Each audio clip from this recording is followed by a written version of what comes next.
বিশ্বের সবচেয়ে মর্যাদাপূর্ণ সুন্দরী প্রতিযোগিতা মিস ইউনিভার্সের ৭৪তম আসরে বাংলাদেশকে প্রতিনিধিত্ব করছেন মডেল ও অভিনেত্রী তানজিয়া জামান মিথিলা।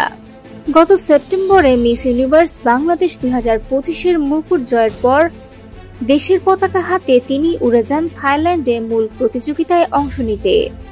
থাইল্যান্ডের মঞ্চ থেকে সামাজিক যোগাযোগ মাধ্যমে প্রকাশিত এক ভিডিও বার্তায় সাম্প্রতিক বিতর্ক ও সমালোচনাকে ঘিরে নিজের হতাশা উপড়ে দিয়েছেন মিথিলা।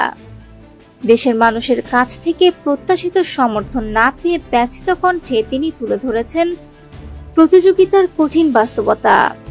ভিডিওতে মিথিলা বলেন, অন্য দেশের মানুষ আমাকে ট্রল করলে তেমন কিছু মনে করি না, কিন্তু আমাদের দেশের মানুষ তো দেখছে আমি কতটা পরিশ্রম করছি। এত বড় একটি দেশের প্রতিনিধিত্ব করা, এত ডিসিপ্লিন, সময় মতো সবকিছু পালন করা, এসবের পেছনে যে বিশাল প্রস্তুতি, সেই প্রয়াস যদি নিজের দেশের মানুষের কাছে মূল্যায়ন না পায় সেটা সত্যিই কষ্টের। বিকিনি পরা নিয়ে বিতর্কের জবাবে স্পষ্ট কথা বলেন তিনি। মিথিলার ভাষ্য, আমি কতবার বলেছি বিকিনি না পরলে টপ 30-তে যাওয়াই সম্ভব না। আপনারা তো চান আমি ভালো করি, বাংলাদেশ এগিয়ে যাক, তাহলে প্রতিযোগিতার নিয়ম মেনেই আমাকে অংশ নিতে হবে।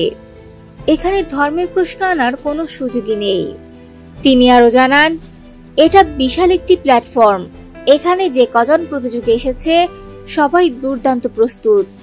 কারো সঙ্গে প্রতিযোগিতা করতে হলে আমাকে আরো শক্তিশালী হতে হবে, আর এজন্য দেশের মানুষের মানসিক সমর্থনটাই সবচেয়ে জরুরি। শেষে মিথিলা অনুরোধ করেন, আমি শুধু চাই আপনারা পাশে থাকুন। বাংলাদেশকে সুন্দরভাবে উপস্থাপন করতে আমি সর্বোচ্চ চেষ্টা করে যাচ্ছি।